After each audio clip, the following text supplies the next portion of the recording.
Hello, welcome back. We're up to Lesson 8. Well, we've been talking about all this movement of tectonic plates, and we really need to talk now about why this is happening. What is going on?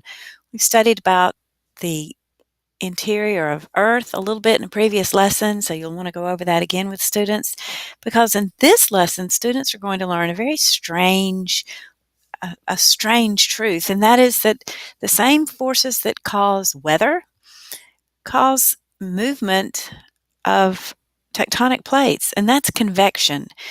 This was just something that just fell together so beautifully in my classroom when we got to this part. Students understand convection, and then all of a sudden they realize it's convection that's causing these forces on Earth's surface as well as in Earth's atmosphere, and it just becomes a a huge aha. You will want to be sure to read the background information yourself, and I'm just sort of hanging out here on this page so you can see this diagram. Here's where you can learn about seafloor spreading, where as as the mantle pushes up through these ridges and the plates move over and then they sink, these oceanic plates sink below these continental plates, and you get all this volcano activity. It's really quite amazing, and I hope that you enjoy the content and can spread some enthusiasm to your students.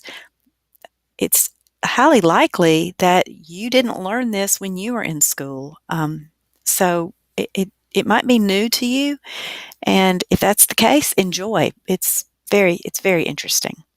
So moving on to what we're doing with our students, in Lesson 8, we model convection. You've got something called Carolina convection fluid in your kit. You'll want to fill the bottles that they give you up as much as you can. You don't want any air in those bottles. And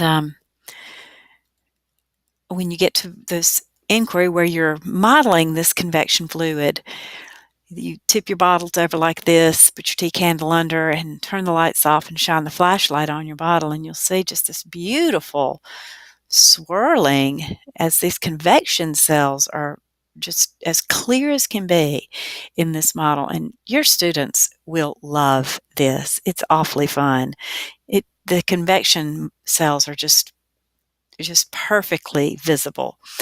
I don't know what's in that Carolina convection fluid. When I look it up, I just get Carolina convection fluid. It looks like liquid mother of pearl.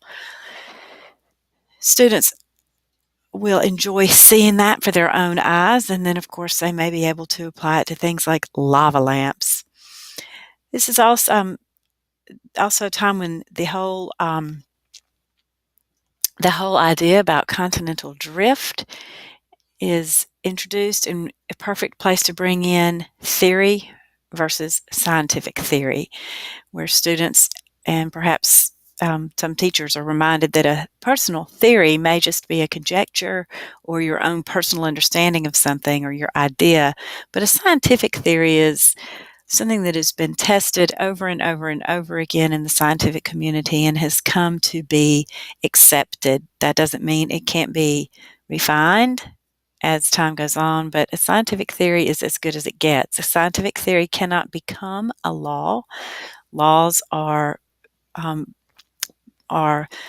often mathematical explanation of things that happen in the universe, and they're used to build theories. You can think of the laws as the bricks and the theories as the houses. You can add to and move things around on your house, but the house itself isn't going to become a brick.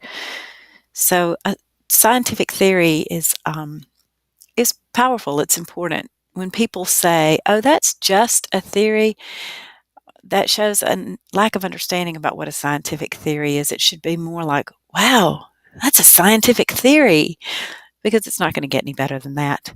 So moving on, this is the part where we bring this standard into the classroom, as you can use this as an assessment where students model the flow of Earth's internal energy. And you may want to go back and look at your Bozeman videos about what models can be, something used to predict and explain. It doesn't have to necessarily be a diorama. So students at this point are asked to do some modeling, and that's left largely open for you to use in as large or small a way as you want to. It can be a one-class activity. It can be something they work up to over more than one class period if you were to make it a more like a project, or it could even be something they do in just a partial class period. But this is the lesson where you're bringing a lot of things that students have learned all together. And this moves us into volcanoes, which it ties right in. It's the whole convection in the mantle that's responsible for volcanoes as well.